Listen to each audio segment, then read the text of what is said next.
Come and dream with me.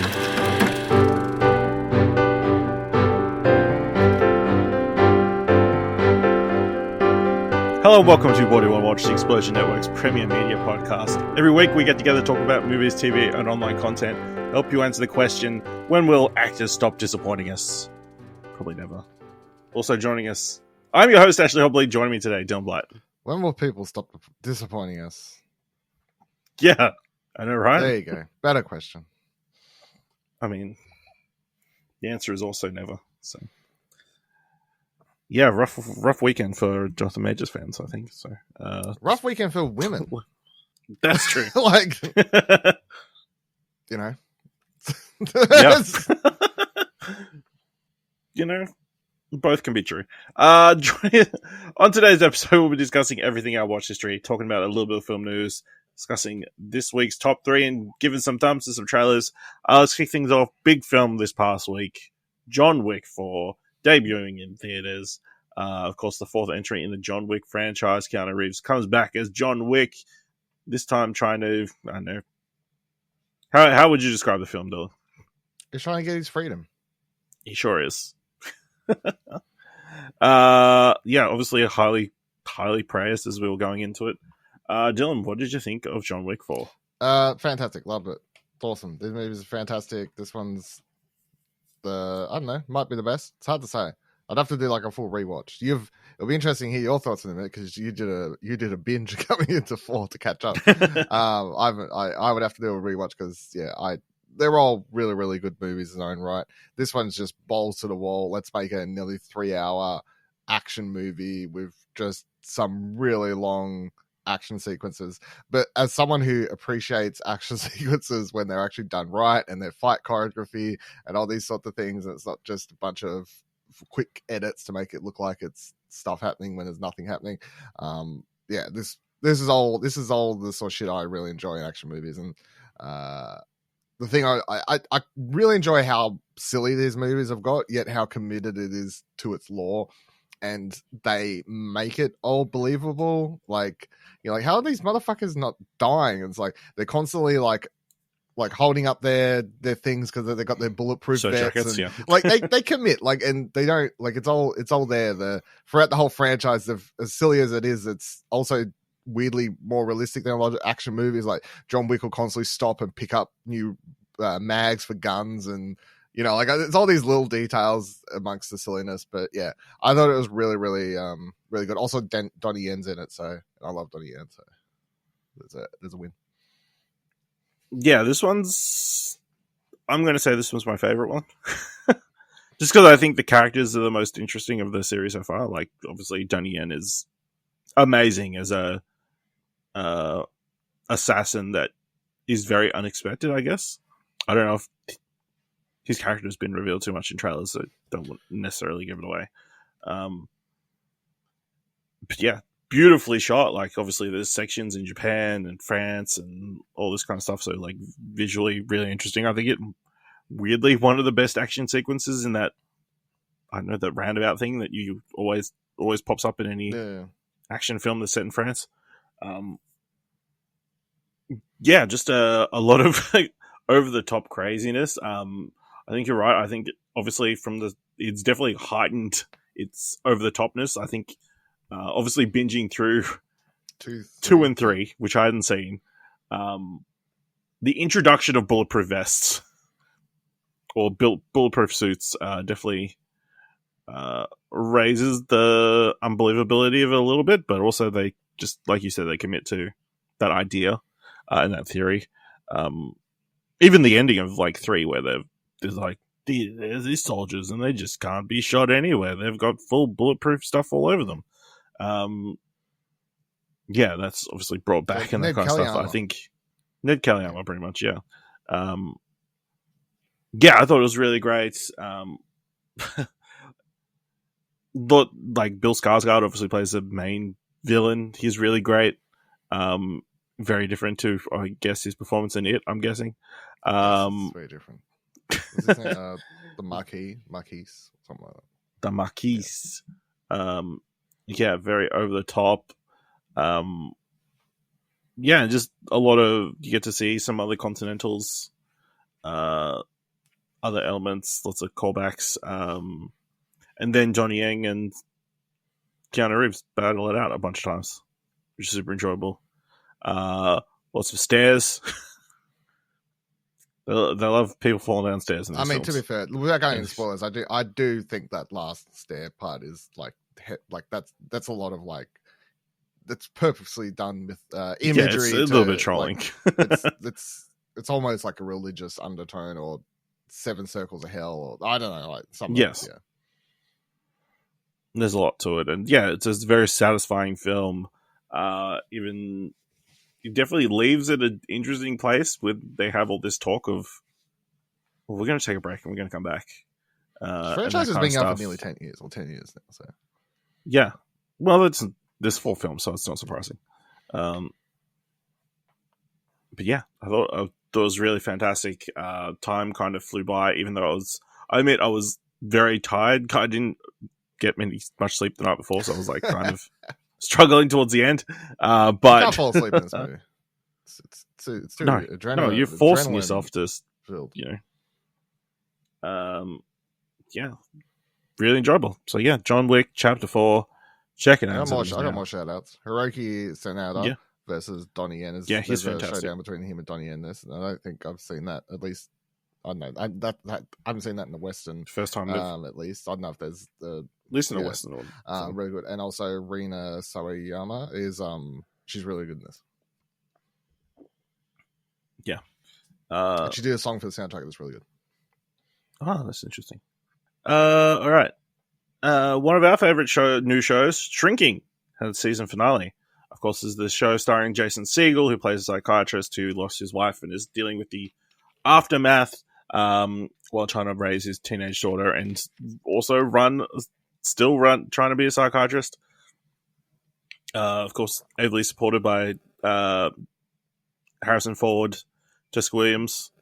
Dylan, what did you think of the finale of Shrinking and the season as a whole, I guess? Oh, fantastic. It's another absolute winner for Apple TV.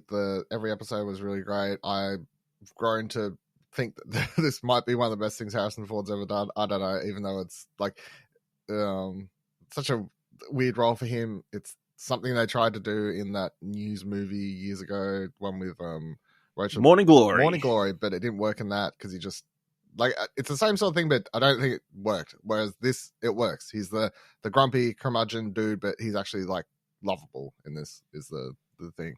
Well, I think the key difference is in that he's just curmudgeon. In this one, he's like, he's thriving. He's reveling in his curmudgeonliness. Yeah. But you don't think of him. You never like think of him as an asshole. Like throughout the entire show, he's just like, he's a lovable curmudgeon. You know? Yeah. This is our kind of banter. Yeah. So I kind of I think they've pulled off that Harrison Ford thing for this compared to that. Yeah, the finale is really, really good. I like where the characters end up. It sort of finishes up the main arc of the season, which I guess is his like dealing with the passing of his wife, which is how we come into the show and like why everything sort of happens. And it leaves an interesting place where I'd be like, okay, given how the show ends, interesting final 10 seconds to it. What's that going to lead to in the second season? So yeah. Yeah, I definitely really enjoyed it. I don't know if the last finale is the strongest episode of the season, but it's super enjoyable. Harrison Ford is like he's the standout, I would argue, even though across the board, the cast is really fantastic. Especially Ted McGinley, who plays the husband, the next door neighbor, who, just pops up to give fun one-liners and loving support, which isn't reciprocated. But yeah, Harrison Ford, I think, if he isn't at least Emmy nominated this year, I'd be shocked. Yeah, it's really fantastic. And definitely leaves it on a very interesting note for the next season, with the boop at the end. How that plays and everything. Just a great show with lots of fantastic characters. Everybody's super likable and lovable. Lots of fun banter and who would have expected that the term safe dick would be said so many times in a show like this? Yeah, I really loved it. It's probably my favorite new show so far this year. So, Shrinking is on Apple TV Plus. You need to be watching it. Great lead into this season of Ted Lasso as well. Dylan, one of your favorite shows of last year is back. Yellowjackets season 2 debuted. Its first episode. Yeah, and I was just reading before we started recording, 2 million or something like that was the premiere, the highest Paramount's got for any show in 10 years or something like that. So, wow. Yeah, their green lighting of the third season ahead of the premiere of the second has not proven to be a bad decision, I guess. This is definitely a big show for them. Really, really good. It's the thing I like most about the premiere is it doesn't actually do the big premiere feel. You know how most shows have that massive, like they always have to make the first episode feel like a premiere, whereas it sounds like a bad thing, but it's almost like this is just season 1 episode 11. Like it just picks it right back up. It doesn't do like some big 10-minute lead in to treat it like a big, new season. Of course there's like a cliffhanger-ish thing at the end, but that's every episode of the show basically. But yeah, I sort of like it. It's just like, hey, here's where we are, here's where we was up to, let's go. Let's not spend a bunch of time messing around and whatever else, and building up the hype. You already know there's lots of unanswered questions. We left you with them last season, so let's just keep going. There was the most interesting thing for this season that we sort of know coming is we're getting two new we're seeing 2 more of the survivors adult characters who weren't seen in the first season. That's what I'm trying to say, as well as a new character that's sort of going to be played by what's Frodo Baggins? Elijah Wood. Elijah Wood's playing a character this season. You hear his voice in this episode, but you don't actually see him yet. But he's going to be playing off Christina Ricci, her character. We know that, so I'm going to be interested to see how that all plays together. But yeah, the big standout from this episode is we got to see adult Lottie in this, which is she's like I'm trying to say stuff without spoilers. She's basically in charge of a cult. Let's put it that way. I don't know if that's it, but she's in charge of a cult as an adult, and yeah, they're up to some weird and interesting things. So, yeah, very keen for more. It's a very good episode. Great show. Keen for it to be back. Awesome. Well, one of my favorite shows came back. Succession season 4, the final season debuted or premiered this week. Great show. Great. Continues to be what Succession is. A bunch of shit rich people having rich people problems. I guess slight spoilers for the previous seasons, but obviously we kick off with Logan Roy in the process of selling off Roy Starr, his company to Alexander Skarsgård's character. Meanwhile, the 3 kids who he screwed over at the end of last season are looking to start off their own project. But then one of their father's rival media companies becomes available to buy, so they're going head to head with their father to purchase this other or acquire this major media conglomerate. Yeah, really funny. Lots of interesting moments. Lots of progression of personal relationships. Theme song is still it's like one of the best theme songs out there.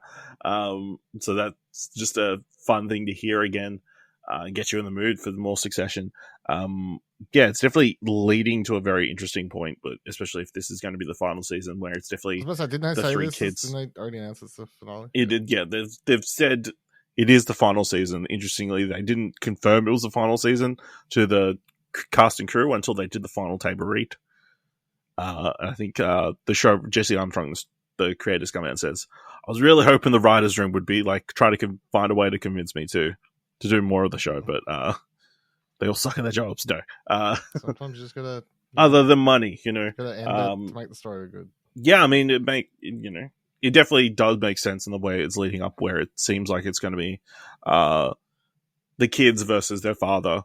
and running rival media companies, especially leading into this in the show. There's like a big election coming up that both sides will obviously be covering and that kind of stuff. So, very interesting, very exciting. Looking forward to more Succession for the next 9 weeks or so. I think it's 10 episodes. It's a HBO show. There must be 10 episodes. All right. Dylan, you watched a documentary on Stand called Trafficked, Revealed Trafficked. I don't know. Yeah, one of those. It's another one of these ones with I cannot. Fuck. I have to find his name. Nick McKenzie. That's it, Nick McKenzie. It's another one where it's a collaboration, I guess, between him and I think he writes for the Australia. I don't know. So those, and then Stan, and then 60 Minutes or wherever the hell he done the original like thing. So the other one I watched was the Nazi one that they put out a couple months back or end of last year, around that sort of thing. It's really good. It's interesting. So it's like you've got the news story he's originally done and the write up and everything, but this is just, imagine like a behind the scenes of, you get to see like how all the evidence was gathered, like the full sort of thing. That's what makes this interesting to watch. But this is focused on like trafficking into Australia, and people sort of, much like the Nazis thing, I guess it's this the running theme of people like to think these things don't happen in Australia or don't happen much or whatever else, but then he's sort of uncovering these mass organizations of people trafficking women in from I think it was mainly Thailand or wherever to be sex slaves, basically prostitutes, but like they're put under a lot of debt. Like, hey, this is how much so you're in debt over there. If you come over to Australia, I'll pay off your debt. You just got to work for me. But then when they get over here, they're like, okay, cool. So now we're going to add the cost to the flights to your debt. We're going to charge you per week to live here. We're going to charge you for food. So suddenly it's like they're put in this like never ending cycle of debt. So there's no way to sort of escape and whatever else. And then he uncovers this dude who like did a bunch of prison time in the UK for sex trafficking, and then somehow he got into Australia, and then very much like rings up the police officer who was in charge of the investigation over there. Is like, well, how'd this dude get into Australia? Like, it would have got flagged, and he's like, I don't know, that's your guy's fault. So it's interesting. Awesome. So I checked out a new Paramount Plus series or / Comedy Central in America series, Digman, which is a new series by Andy Samberg and his writing partner, Neil Campbell. So it's an animated show in which Andy Samberg plays a washed-up archaeologist called Rip Digman, who's trying to used to be a big deal in the world of Archies. So archaeologists in this alternate universe are like big celebrities and like a big deal. And he got screwed over by his former assistant on his last big job, lost his wife, and now is kind of forced to just be a teacher until an opportunity comes up to revitalize his career, when a young woman decides to help him try and compete to get this big archaeology job by finding a certain relic. It's super fun. Obviously, if you saw Andy Samberg doing his Nicolas Cage impression on Saturday Night Live, that's the voice he's going for here this entire time. So it's a weird cross between, I guess, Nicolas Cage in National Treasure and Indiana Jones, but also also poking fun at the concept of archaeologists and that kind of stuff. Like at the start of the episode, he's trying to steal like this, like Raiders of the Lost Ark, this little statue thing that's meant to stop a volcano from exploding, and then running out, and then they get stopped by the natives, which are a bunch of just locals who are like, we don't think you should steal our stuff. It holds significant cultural relevance to us and that kind of stuff. But they get stopped by a boulder, so we don't have to ever address that ever again in the TV series. Just very fun and silly. I mean, it's what do you expect from this kind of a cartoon? yeah, really enjoyable. I'm liking it so far. I'm excited to see what other directions they go in. Apparently, there's going to be a bunch of different guest stars, including Edgar Wright, Melissa Fumero, who played Andy Santiago on Brooklyn Nine-Nine, plays Andy Samberg's deceased wife, who I guess the story of the season is he wants to find the Holy Grail so he can bring his wife back from the dead. Who he keeps in like a Dr. Freeze-esque freezer in a hidden compartment behind his bathroom. So yeah, lots to tackle. So yeah, it's a fun little animated show that you should check out on Paramount Plus. Dylan, you finally caught up on a couple extra episodes of Poker Face. Did you enjoy the Okja joke? The what one? The yes, Okja joke. I gotta that was blowing my mind. If you weren't going to bring up, I was going to at least come in and be like, look, I haven't finished the whole season yet, but I'm up to episode 6 now, I think. And the fact that an entire episode was about someone changing their mind and their love of barbecue chicken simply because a character says, hey, you like animals? Here's this movie, Okja. I haven't watched it yet, but check it out. Surely it's good. There's so many parts of it that's just blowing my mind. The fact that she has a DVD of this in her boot, and I'm like, I don't think that's been printed on DVD. I don't think that's a thing. But no, whatever. It has. It's Criterion collection. So I don't think it's very likely that she would have had it in her boot. No. Right. More likely it was a pirated copy. Rian Johnson having the Criterion collection copy, sure. This character, not so much. But yeah, the fact that this dude, the entire plot of this episode is about, and everything that happens is because of fucking Okja changing someone's mind about animals and killing them for barbecue chicken. Barbecue pigs. Yeah. Barbecue pigs. Yeah. Well, I mean, he's making barbecue chicken, I guess, or whatever. But, yeah, good shit. It's very funny. Good bit. I enjoyed it. I'm glad that you finally got to watch it. Yeah, I was like, are you fucking for real? Is this really the way? I thought you would get a kick out. That's for sure. Yeah. All right. You also watched Return to Paradise. Yeah. So I got sent this. It was an imprint release. This is really interesting, right? So this was in like a list of it. They're like, hey, like here's a bunch of stuff, like they send for this PR list or whatever, and I'm like, that's fucking what is this movie? Because it pops up. And it says it comes out late 90s. And I'm like, I feel like I know a lot of big late 90s movies. I see fucking Vince Vaughn, Anne Heche, Joaquin Phoenix on the DVD cover. Well, what the fuck? Like, haven't I heard of this movie? David Conrad's in it as the main character. I look it up. Jada Pinkett Smith's in it. Vera Farmiga's first appearance in the movie. I'm like, what the fuck is this movie? So I was like, yes, I need to know more about this. Really interesting behind the scenes to it, and I did watch there's a new behind the scenes sort of feature that they made for this release that I watched after the movie. It never got a theatrical release in Australia. It bombed at the box office in America, which probably is the reason it led to the bad to no theatrical release here. It reviewed decently at that time from like big critics, but then other people didn't like it and stuff like that. But I think it was a really good movie. It's crazy. I know, like, it's just like you got these big names, young Joaquin Phoenix, sort of young Vince Vaughn or whatever, but like big names. So, but the setup for the movie is it's David Conrad's character and Vince Vaughn's character. They've sort of flown over to Malaysia and they meet Joaquin Phoenix's character there, Lewis, and they sort of have this great time over there, and they're like living a life, and they think it's the best thing ever. And then they leave, and then the movie goes 2 years later. And 2 years later, Vince Vaughn's character's sheriff's like working as a limo driver or whatever, and he picks up someone, which is Anne Heche's character, and she's like, hey, remember 2 years ago where you left Lewis in Malaysia and he was going to go help? He's like a very hippie character, Joaquin Phoenix's character. He's like, remember he was going to help the apes and break them out and shit like that, and he's left him, and Vince Vaughn's like, yeah, like, how's he going? Yeah, I miss him. Like, I hope everything's going well. And she's like, yeah, well, like a day or two after you's left, the cops showed up there and they found a bunch of drugs, and he's been in prison since then. He's been in there for 2 years. And they're like, holy shit. He's like, holy shit, that's terrible.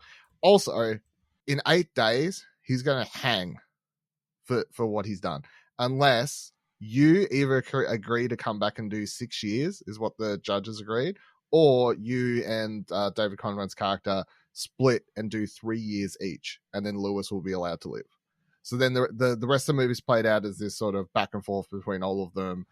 Very morally interesting movie of, like, would you go back to save this guy's life and do the 3 years in a Malaysian prison?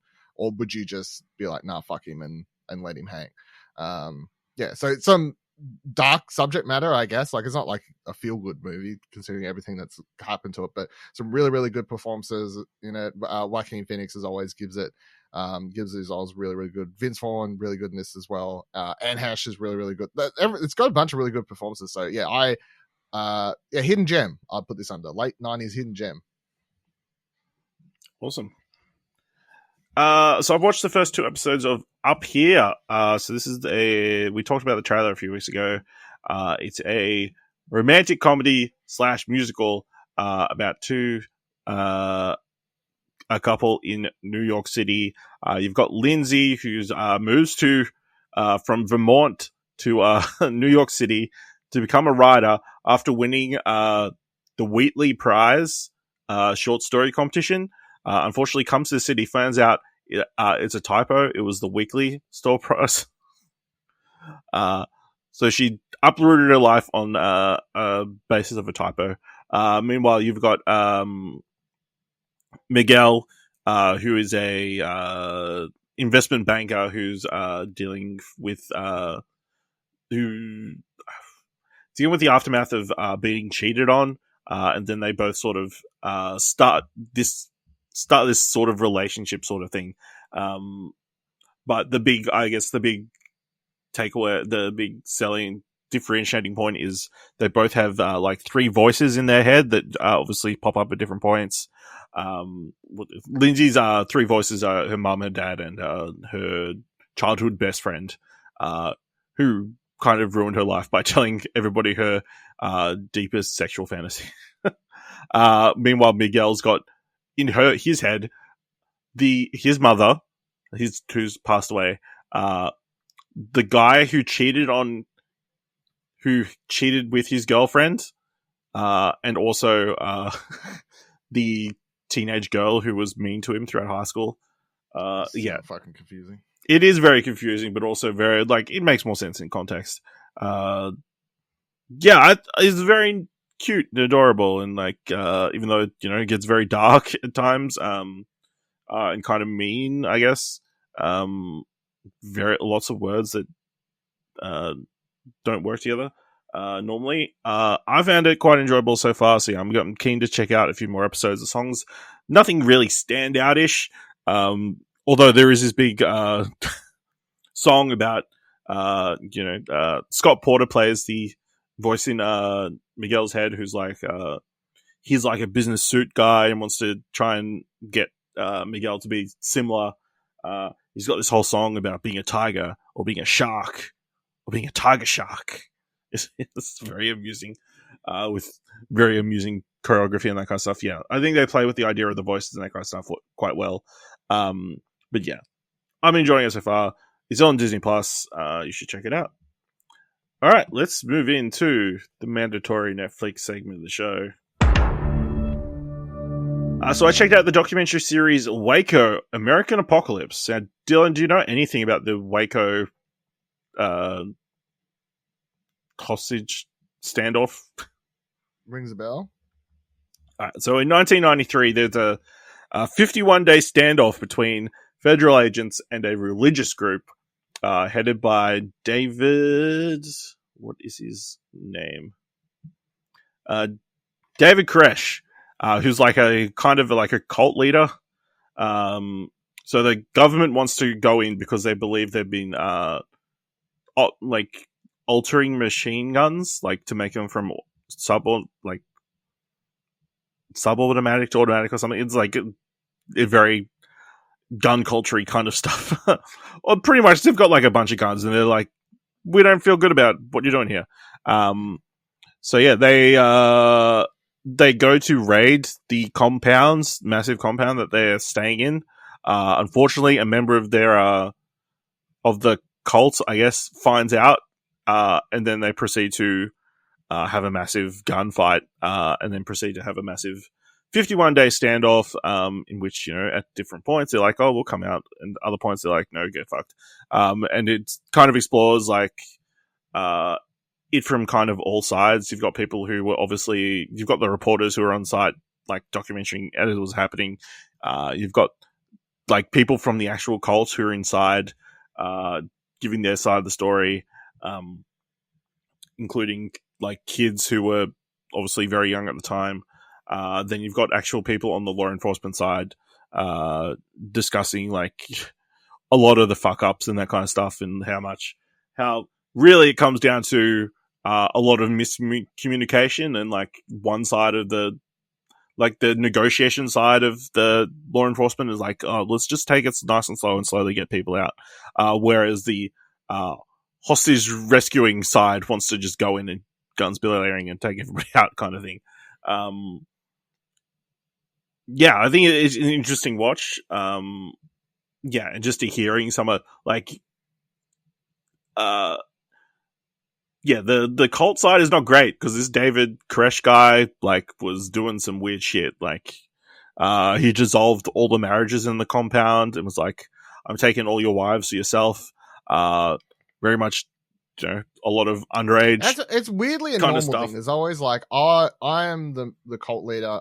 There's always underage girls, and then there's always I'll just marry the people. Weirdest thing is they talk one of the former members, who definitely still, I think, very much believes that he was the Messiah and is very much highly indoctrinated, is like, yeah, it wasn't underage having sex with underage girls, because in our thought process, there were 12. They were adults by then.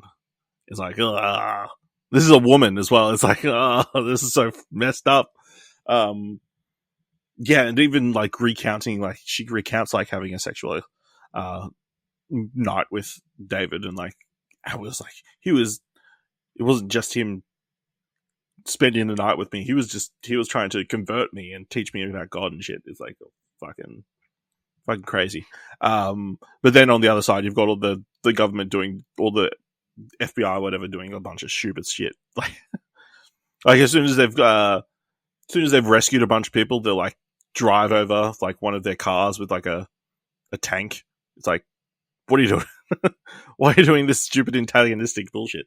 So obviously it does not end well for anybody. So, very sad event that happened. But yeah, definitely a documentary worth checking out if you want a little bit of information about this piece of history.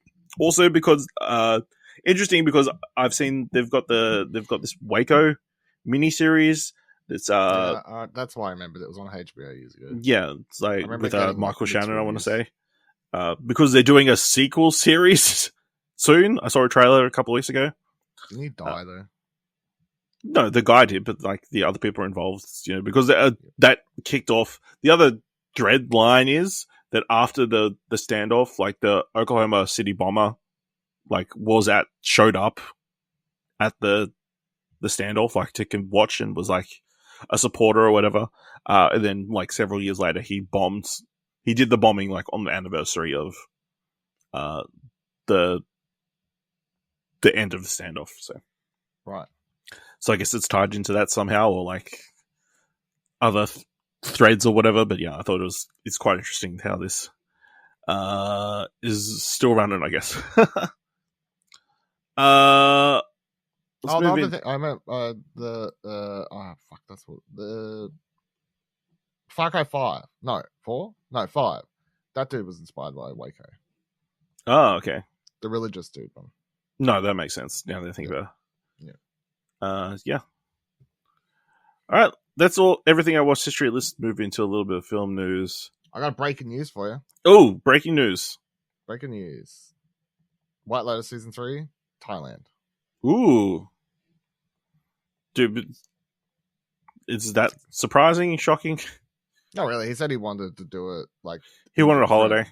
No, he once said he said he was in an interview. Mike White was saying that if the first 2 seasons about exploring money and greed and stuff like that, he wanted to explore more of a spiritual religion sort of background to the next season or something like that. So, yeah, no, cool. It's and given that both series are very beautifully shot and they're filmed at the places. Well, I guess maybe not all of them, but they're filmed primarily at the location where they take place. So, make for some pretty, cinematography and that sort of stuff. So, yeah. Now the question is, who will be in it?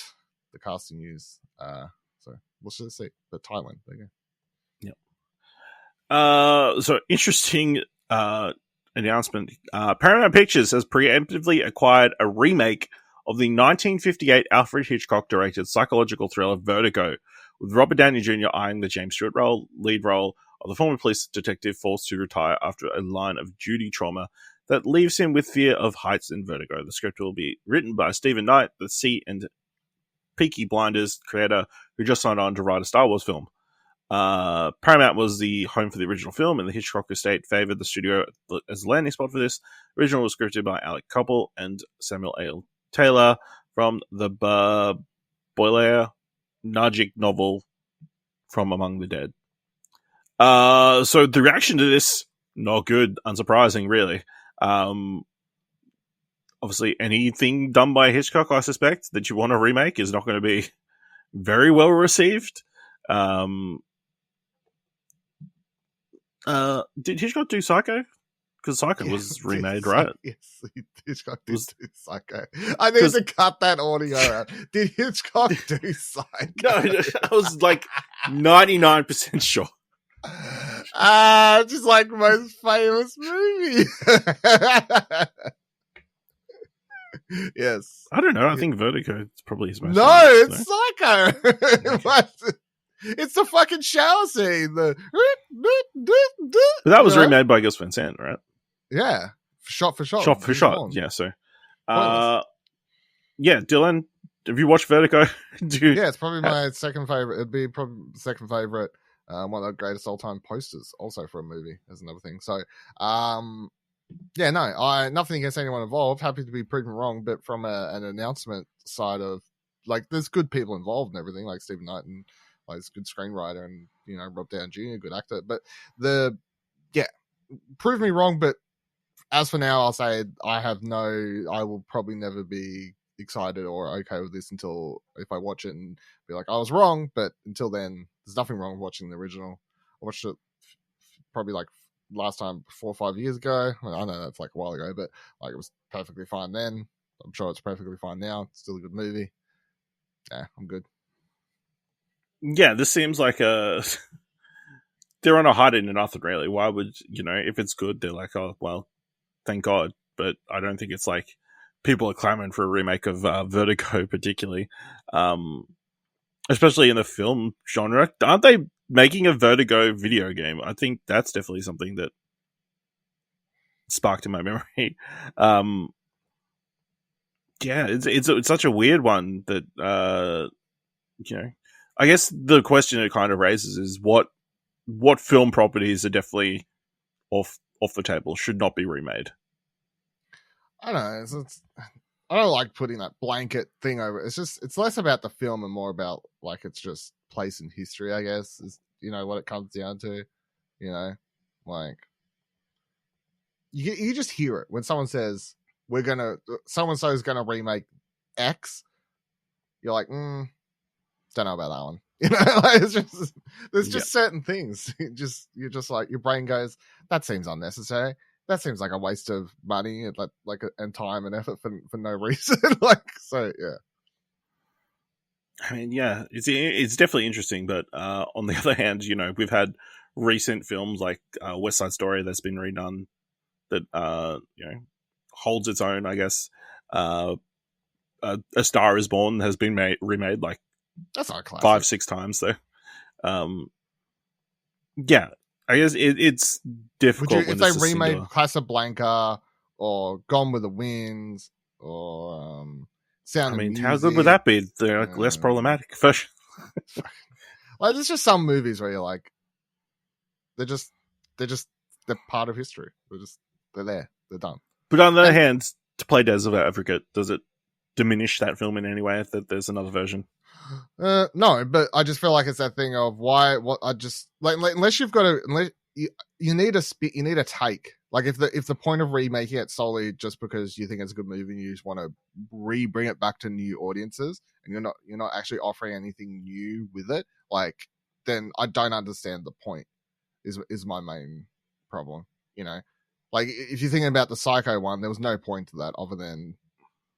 Like I still don't understand the point of that. So The thought process, unless you're changing something that updates it, that will enable the film to have a more modern critique on something or fit in like socially with, or like like like it's going to have a new aspect to it.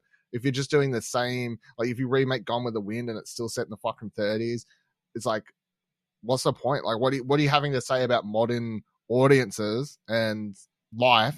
If you like, I'd rather them be like, I'm going to remake Gone with the Wind and set it in the fucking modern day, like, which would probably upset some people. But I'd be like, at least then I can see you trying. Like, that's my thing. So we'll see.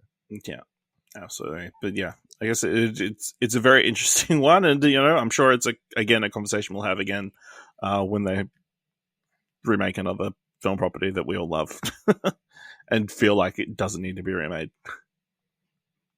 Can I shout out a random thing? I was going to tell you in it this morning, but I forgot. But David Farrier posted this story this morning. Have you seen this? No.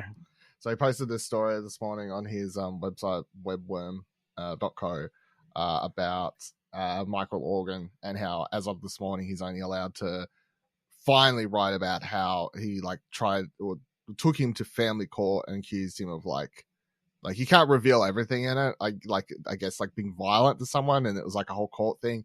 And he hasn't been able to say anything about it, even though this was all happening while he was trying to promote the film and all this other sort of shit. So yeah, I know because we talked about that movie on here. Fuck's it called? Mr. Organ.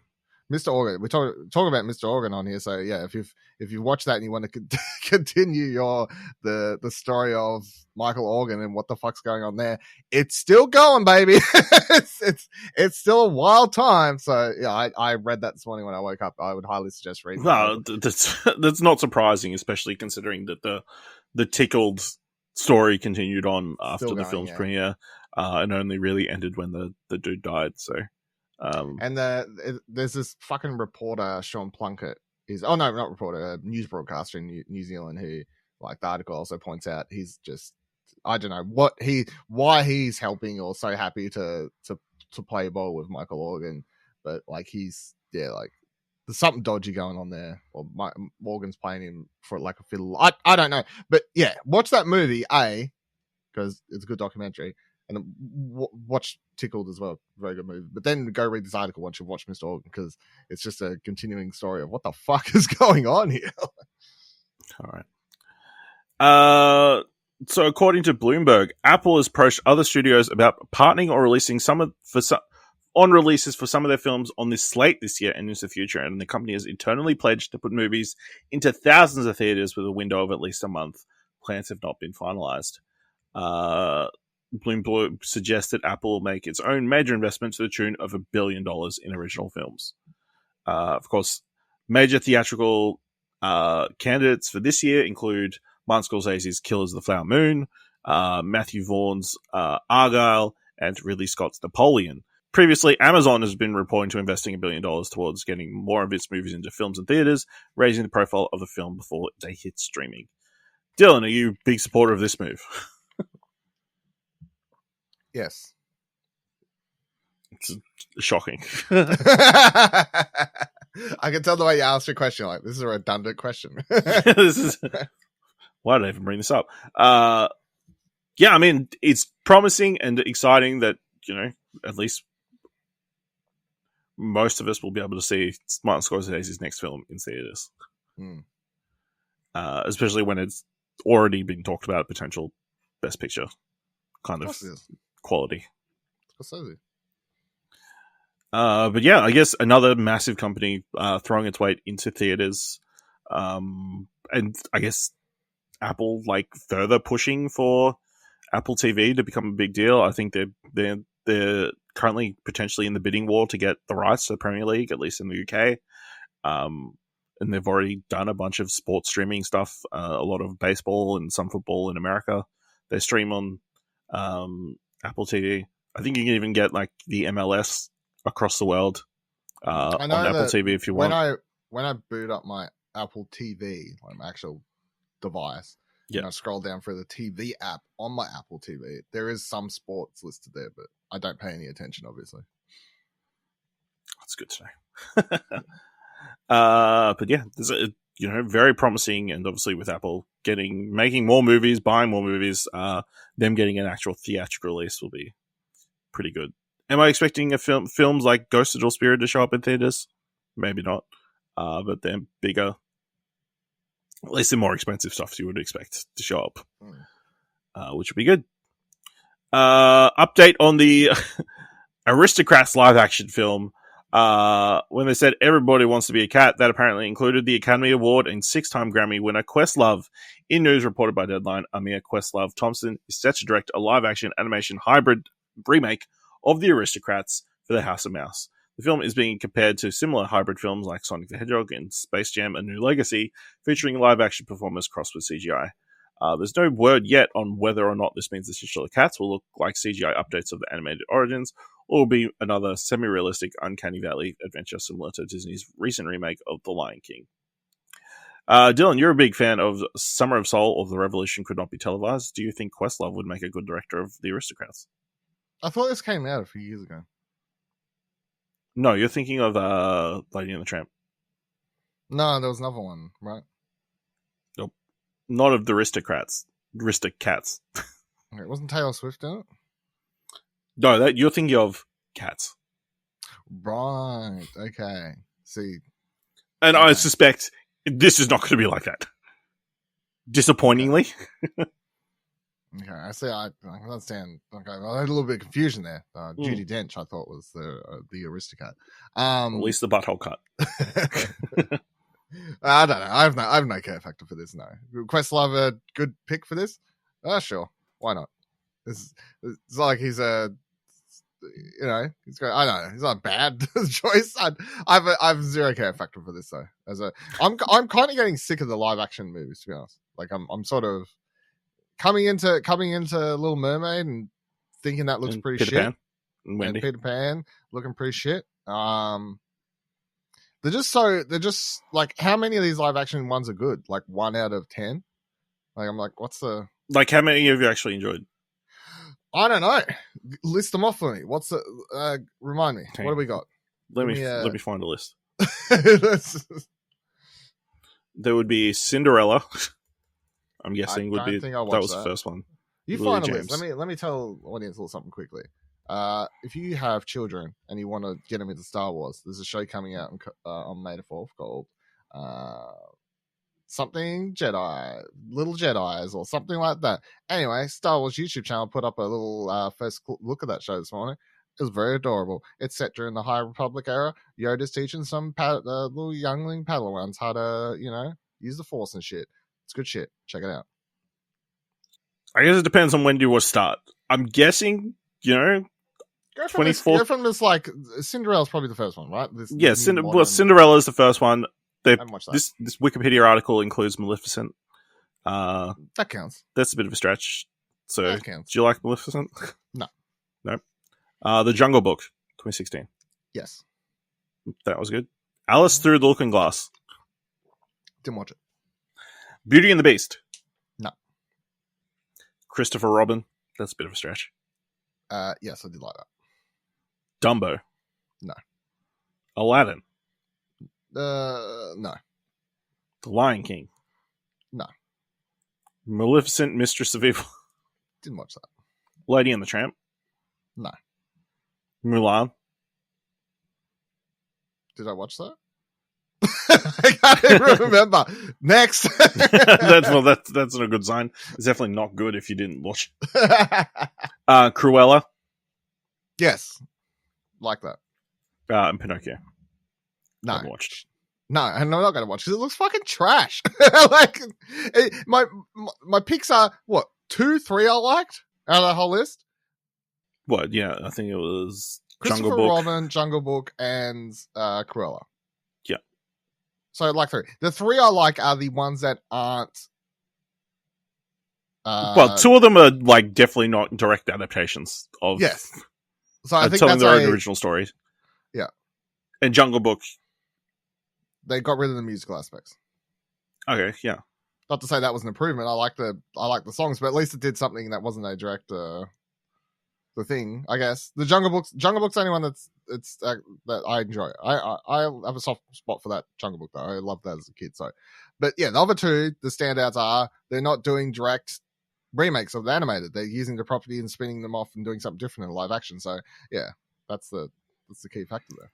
Well, don't worry, Dylan. They've got another 16 live action remakes or sequels in the works. Do you want to hear the list? So you've got Peter Pan and the Little Mermaid. We know those two are coming. You got Snow White, directed by Mark Webb. Mufasa the Lion King, directed by Barry Jenkins. I think that's probably the most interesting one. Because, again, it's going to be a completely new story. You got Hercules by Guy Ritchie. You got the Aladdin sequel, no director. Jungle Book sequel, apparently being done by Jon Favreau, but we'll see about that. You've got Hunchback, which is being, of course, the adaptation of the Hunchback of Notre Dame. You got the Cruella sequel being directed by Craig Gillespie. You got Tink, which is a Tinkerbell adaptation. The Sword and the Stone is getting an adaptation by Juan Carlos Fresnadillo, who did 28 Weeks Later. Robin Hood by Carlos Lopez Estrada, who did... Give up with Robin Hood. Fucking sick of him. He directed Raya and the Last Dragon. Cool. That's cool. And Blind Spotting. There's a weird duo. There's a Prince Anders movie from Aladdin. That's a weird project. There's a Bambi project in the works. Bang. Yeah. Of course, then The Aristocrats and Lilo and Stitch, but done by Dean Fleischer Camp. So,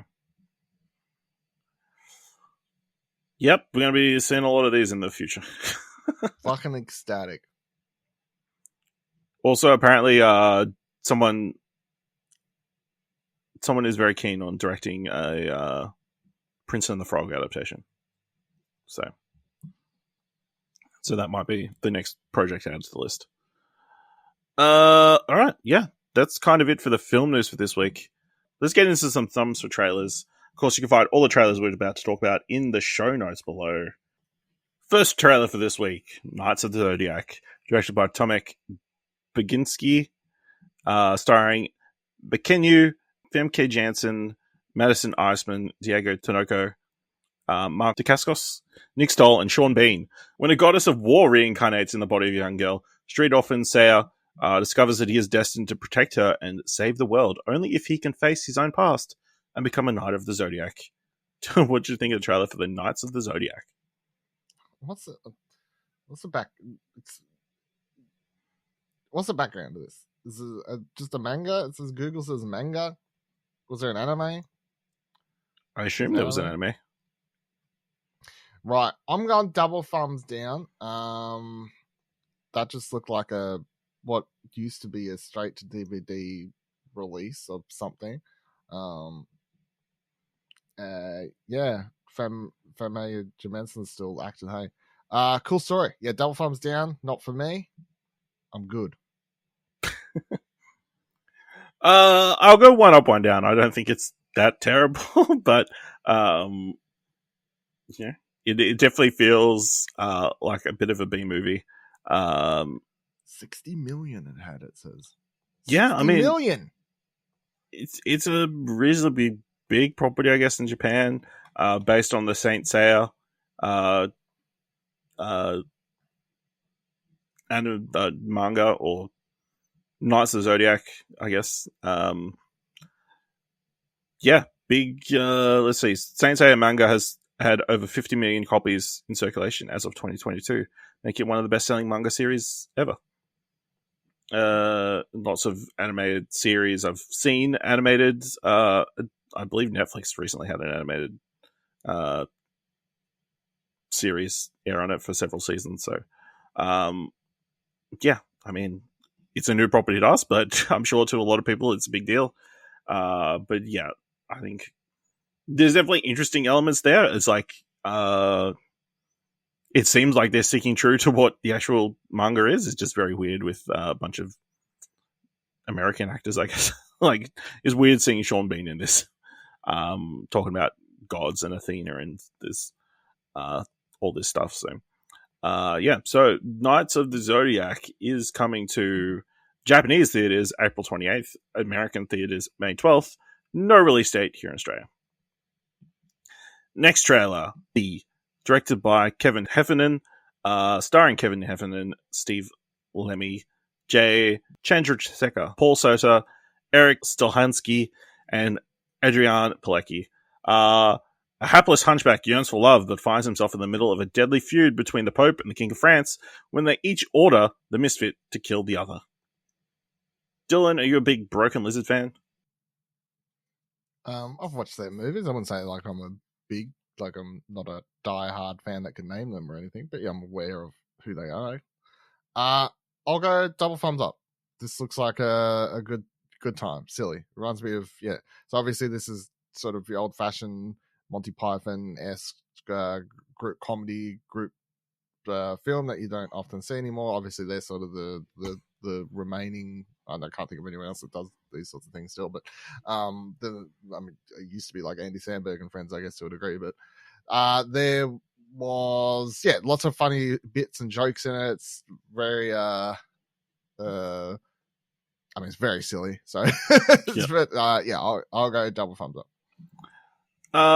Yeah, I think I'll go one up, one down. You know, it looks amusing. I don't know if it's my brand of humor. You know, it's definitely very, very over the top, ridiculous. I did laugh several points, including the Pope talking about how difficult it would be for him having to deal with all these questions from this hunchback about why did God do this, and God, you know, it's too much to deal with. Yeah, solid looking film. Definitely getting the Monty Python vibes. Like, even it definitely like kind of Life of Brian-esque, I guess, even though, you know, it's definitely not about God or Jesus. Yeah, those kind of vibes. So yeah, it's definitely an interesting film that we'll be checking out when it launches on Disney Plus April 20th. Next trailer, You Hurt My Feelings, directed by Nicole Hoffensina, starring Julia Louis-Dreyfus, Tobias Menzies, Michaela Watkins, Arian Mohid, and Jeannie Berlin. Beth struggles with the lack of self-confidence in a marriage with unsuccessful therapist Don is affected by a betrayal. Before this, they had a peaceful but codependent relationship, which makes their only child uncomfortable. Beth's sister helps her cope with the pain, possibly because of her own struggles with husband Mark, who is just a struggling actor. Dylan, what did you think of the trailer for You Hurt My Feelings? Yeah, I really liked it. I'll go double thumbs up. It doesn't give away like the full, you know, what the go is. It's sort of a dark comedy, I guess, or the off sort of dramatic comedy. From the director of what's that one he did with Mr. Soprano? Enough said. That's yes, what it was. Yeah, and so yeah, I think this is, yeah, I'll go double thumbs up. I'm keen to watch it. I kind of wish the trailer showed me what he said about the the book. It's just like, it's fucking trash. Like, because it has her walking up behind him and then like cutting right into her being like really upset and stuff like that. But yeah. Yeah, I thought it was a double thumbs up as well. Obviously, I've heard the buzz around this one since it debuted at Sundance, so to actually get a bit of a look at it is very good. And like I've really I enjoyed the humor and the comedy, you know, and the very like matter of fact slice of lifeness of it. I guess Julia Louis-Dreyfus looks fantastic in this. Like, yeah, her having to deal with whatever she's having to deal with is going to be super enjoyable. Tobias Menzies, you know, just him having that therapy session and like, I'll go easy on him is tired, especially seeing in comparison to obviously watching Shrinking recently, and like, oh, why isn't any of his people telling him he looks like shit? Yeah, I think it looks really fun. It would have been interesting to hear exactly what he says. I don't think it's interesting. I don't think it was made clear that exactly what it was talking about. Like, it's a book. Yeah, I know it's like I've read elsewhere that it's a book, but I didn't exactly take that from the trailer. I don't think. No, I guess not. Yeah, so which I guess that's fine. I guess keep a little bit of a surprise, but then you could you might get the impression that it's like a bigger thing that he's talking about than just that. It would be more understandable why she would be so upset. But yeah, I think it's really well cut together, and obviously like highlighting like all the little lies that you tell your partners and that kind of stuff, and obviously the big punchline being like the other Michaela Watkins like telling her partner, "Oh, you're such a good actor," even though he's terrible. Yeah, so I'm definitely keen to check this out. This is coming to Australian cinemas on the 15th of June. Next trailer, Love and Death, created by David E. Kelly, starring Elizabeth Olsen, Jesse Plemons, Patrick Fugit, Lily Rabe, Kirk Gilchrist, Elizabeth Marvel, Tom Pelphrey, and Kristen Ritter. The series is based on the true story of Wiley, Texas housewife Candy Montgomery, who was accused of the brutal axe murder of her best friend Betty Gore in 1980. Dylan, what do you think of trailer for Love and Death? Double thumbs up. Can't wait. It's already. Let's just presume it's a HBO series. It's a mini series. It's going to get nominated for an Emmy. I don't sort of thing. But yeah, it looks really interesting. Very tempted to look up the Wikipedia article to find out what's happened, what the true story is based solely on the trailer. So you can if that's my initial reaction, I go, well, I must be interested in this story. So yeah, double thumbs up. Can you watch this? Plus Jesse Plemons is in it, so it's going to be good. Yeah, definitely. Echoing those thoughts, double thumbs up. Obviously, this is the final trailer. There's been like a bunch of other ones that like have almost been included in this segment, but cut for time. But yeah, this looks fantastic. Obviously, definitely getting that 80s vibe from everything, and then just I guess the mystery will be like, did she kill her or not? It's like it's cut in such a way that it seems completely unrelated, and it's like, but is it? Because they don't include any like interaction between them, and I'm sure there will be. Yeah, it's definitely very interesting. Elizabeth Olsen, really glad to see her in something other than a Marvel movie or Marvel project, even though she's very good in those. But again, to stretch her acting chops in something else, and of course Jesse Plemons, probably one of the best working at the moment. Yeah, definitely a very exciting HBO series coming up. And we're not going to have to wait long because it is coming to binge here in Australia on the 27th of April.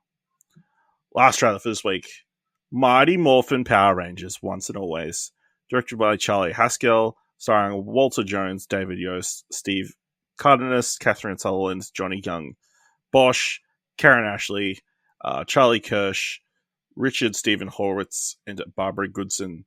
The Rangers come face to face with a familiar threat from the past. In the midst of a global crisis, they are called on once again to be heroes the world needs. Dylan, what are your feelings on the Power Rangers? Yeah, so that I definitely watched the Power Rangers as a kid, but I don't have any like nostalgia or like great love for the Power Rangers. So, what do you think of this trailer?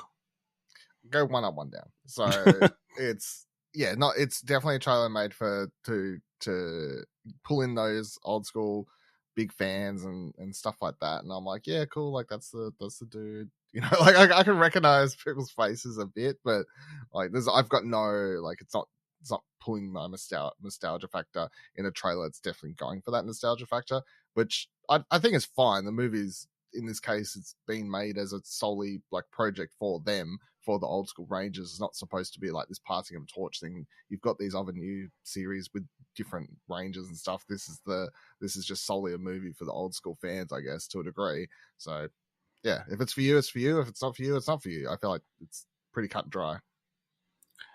Yeah, I'll go one up, one down as well. Like, obviously, I loved the Power Rangers growing up, and like, especially those first few series. It's definitely weird seeing, I guess, in particular, the Green Ranger costume being trotted out in the wake of the great David Green. I want to say off the top of my head. No. Yeah, he passed away. Yeah, David Frank passing away. Yeah, I think it looks fine, hitting nostalgia elements. It's the weirdest thing is, I guess, seeing them without the helmet, like in the suits, but not with the helmets on, because obviously, I don't think they actually had the suits when they shot because obviously it's cut from Japanese, whatever the genre, Japanese show. So that's a bit new, I guess. And obviously they're going through some sort of storyline. Cool to see this weird mechanical Rita Repulsa come back. But yeah, it's definitely going for its nostalgia vibes, and even like there's like a room with like a big like palm trees painted on the wall. I feel like that's like a set from the original series and that kind of stuff. So yeah, I think it looks solid. I'll probably check it out when it releases on Netflix on the 19th of April.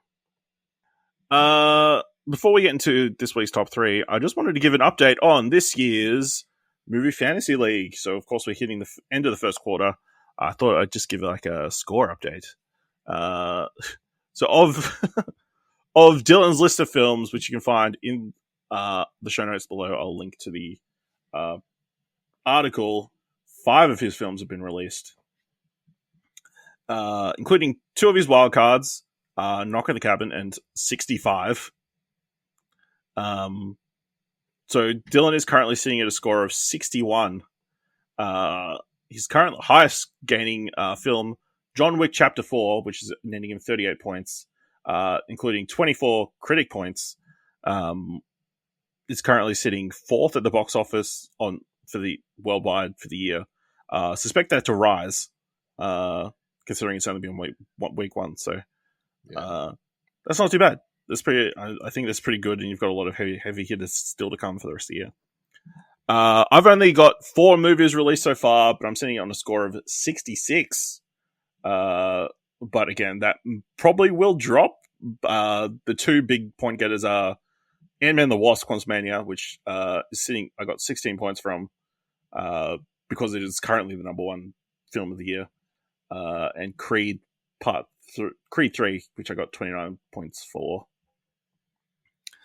Which is currently sitting 2nd, I think. Yeah, I'll go through the top 10 of the year so far. And then my 2 wild cards that have come out so far are Dungeons & Dragons and Cocaine Bear. So, pretty good. I will say Magic Mike: The Last Dance did not perform very well for you. It's currently netting you minus 4 points. And that, again, will probably get lower because it's currently sitting in the top number 10 on the worldwide box office. So, not a good return. On top of 65, which if it was one of your normal films, would net you minus 12 points. It's sitting at a 4.6 rating on 4.8 on. Did you grab Shazam? No, I didn't. So I lucked out. We talked about Shazam should be included in the list. Thank God. So yeah, that's interesting. So currently the top 10 worldwide box office films. Number 10. Magic Mike's Last Dance. Do you want to guess what number 9 is? I have no idea. It's at $61 million. Titanic 25th year anniversary edition. Yeah, that makes sense. Number 8 is Cocaine Bear. Number 7, Chibi the Fluffy Friend. So that's made $90 million.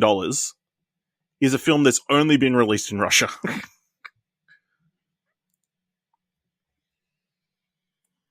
No other films are getting released in Russia, so it's the only movie they could go see.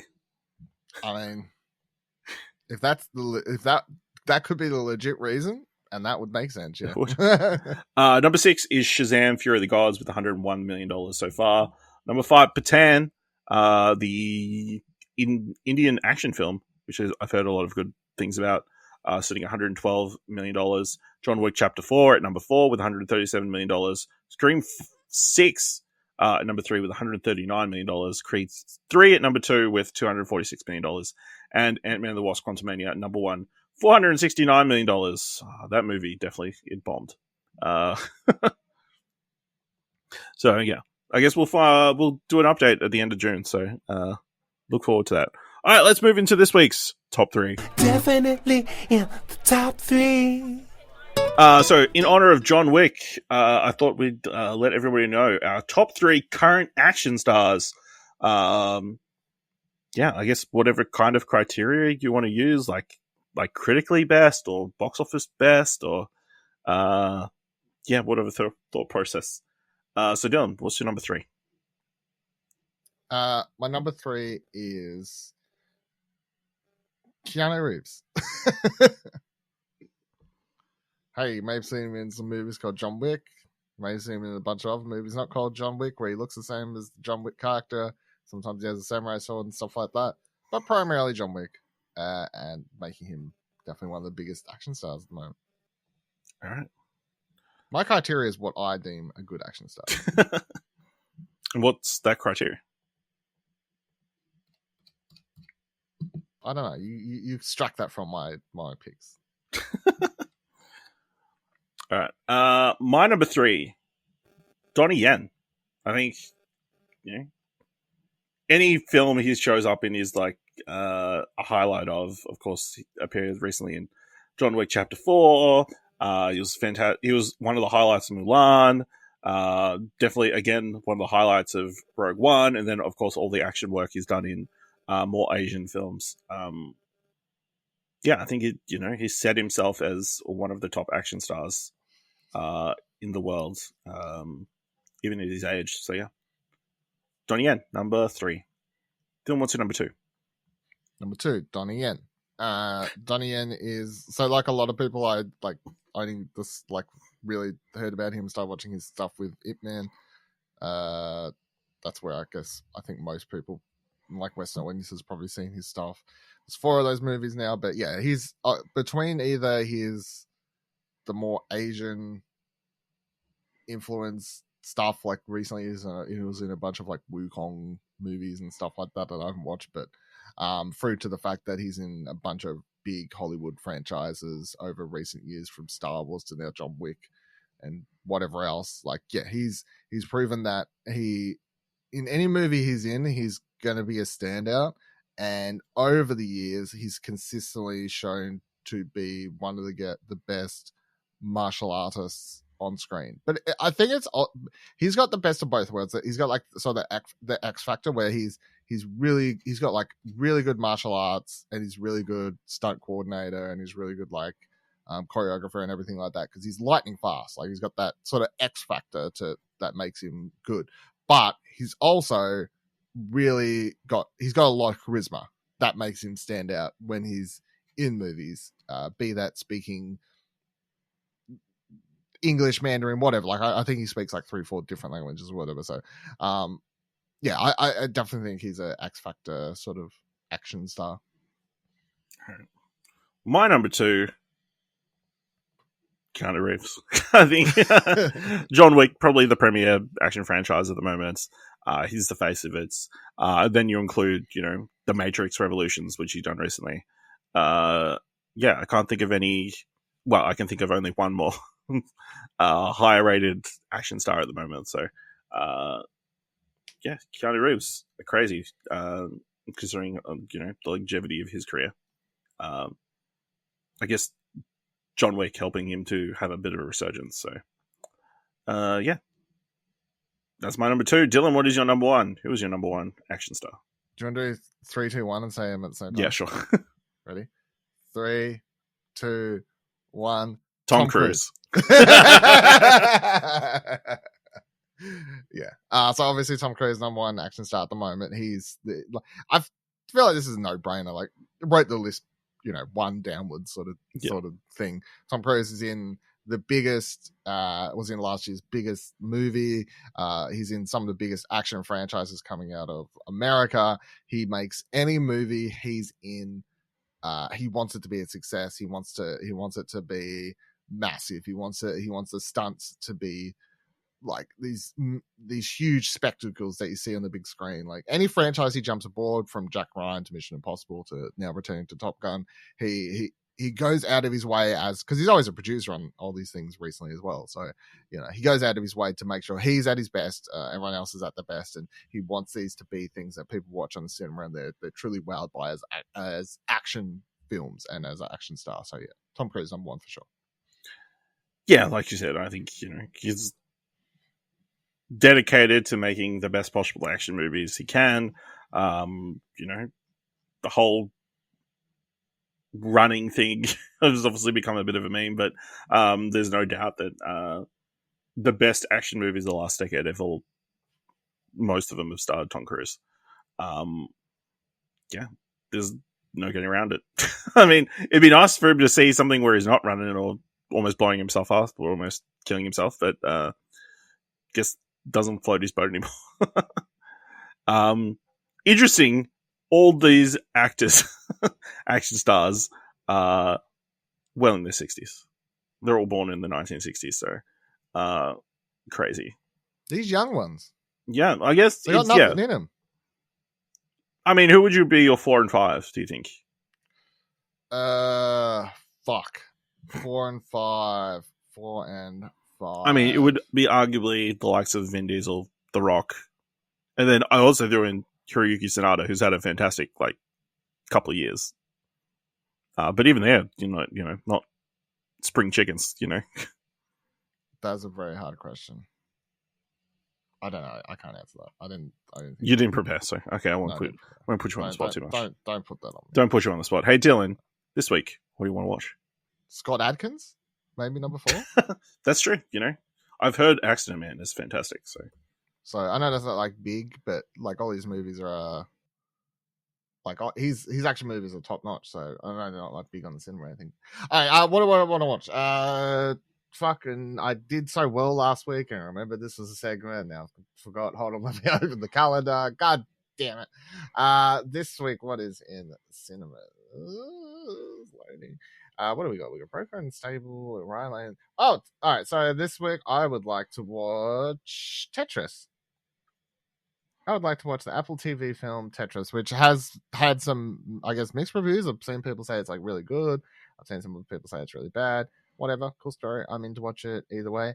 And then as far as what I'm looking forward to on the TV side, I'm going to go Marvel's Moon Girl and Devil Dinosaur coming to Disney Plus, the animated series. I really like the look of that for a while. I know it's a kid's thing, but I at least want to check out an episode. I like the animation style. Yeah, I'd also say Tetris, I think it's definitely the most interesting, at least to us, movie that's releasing this week. I guess if I had to pick something on the TV front, it would be the Big Door Prize. It's releasing Wednesday, or today at release of the episode, just to see what it is. It's such a mysterious kind of series. But yeah, obviously Apple TV producing a lot of quality stuff at the moment, so I'm sure it's good. Hopefully. All right. If you want to let us know what you want to watch this week, let us know by going to explosion.com/Twitter or jump to Discord at explosion.com/Discord. If you want to help us out here at What Do You Want to Watch, leave us a review on Apple Podcasts or on Podchaser. Leave 5 stars anywhere. You can leave 5 stars or just tell people about the show. And if you've enjoyed this episode and thought it was worth $1, head on over to a Ko-fi page at explosion.com/support. Thank you very much for listening. Until next time, keep watching stuff, I guess. Also, I'm a big North by Northwest fan, so that's why I didn't think of Psycho was a Hitchcock movie. I just realized after I said it, without sounding as silly as this is, but Scott Adkins was in fucking John Wick 4, and really after I said it, yeah, he's he's in a fat suit. He's the he's the gambling dude. Yeah, that's if you ever wondered how that dude's fighting and everything, it's Scott Adkins in a fat suit. Okay. So right. Yeah, but after I said it, I was like, fuck, I've named someone else in John Wick. 3 out of my 4 picks are John Wick 4. It's on the brain.